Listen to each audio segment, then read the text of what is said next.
someone in your life makes you doubt your memory, reactions, or even your own worth, it's probably not just in your head. Abuse isn't always loud. Sometimes it hides behind charm, affection, and love. At Psych2Go, we're here to support you on your healing journey. Our mission is to offer insight and tools to help you feel seen, heard, and empowered. Whether you're navigating trauma or seeking emotional clarity, you're not alone, and we're here with you every step of the way. This video breaks down the 5 stages of abuse, including the most dangerous one, so you can stop blaming yourself and start seeing the pattern clearly. Because once you can name it, you can begin to break it. What is the cycle of abuse? In 1979, psychologist Dr. Lenore Walker interviewed hundreds of survivors of domestic violence and discovered a repeating emotional pattern in abusive relationships aren't always linear, but they tend to repeat in loops. Emotional, psychological, verbal, financial, and physical abuse all show up in this cycle. Once you understand it, you can begin to see through the confusion and reclaim your power. Stage 1. Love bombing.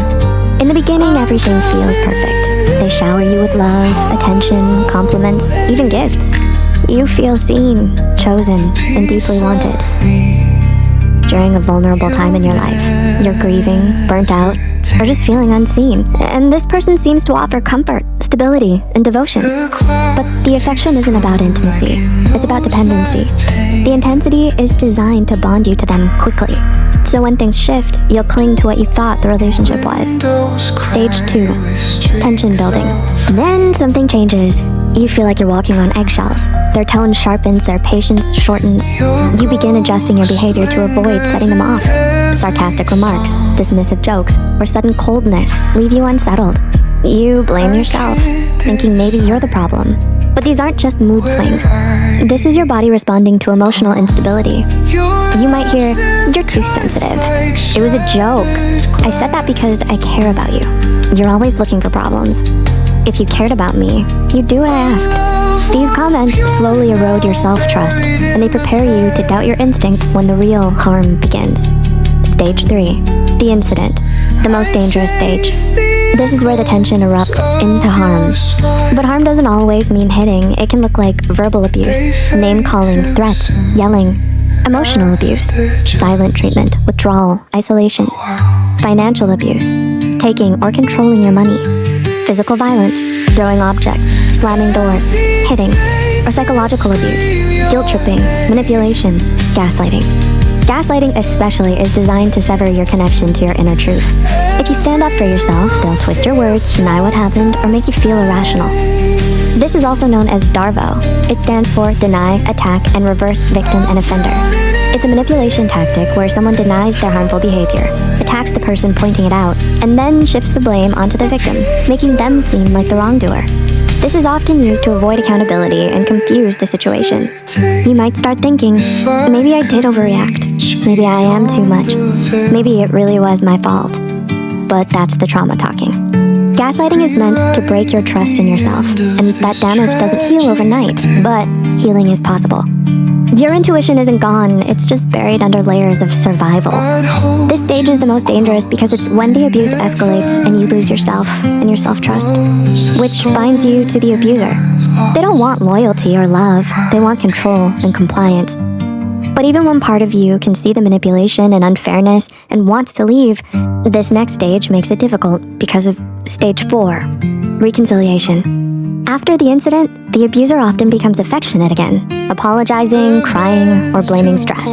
You might hear, "You know I love you. It'll never happen again. I was just overwhelmed." Their kindness may feel comforting. You want to believe it. The highs and lows become emotionally addictive. That's trauma bonding, when the brain links affection to relief after pain.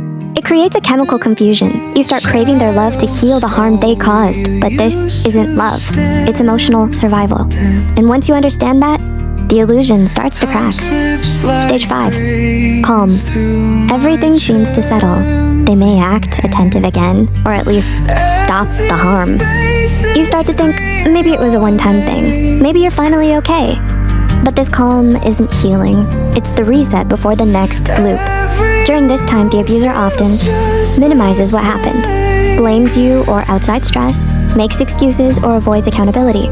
This is when learned helplessness sets in. You've tried talking, compromising, pleasing. Nothing worked, and so part of you starts to believe there's no point trying anymore.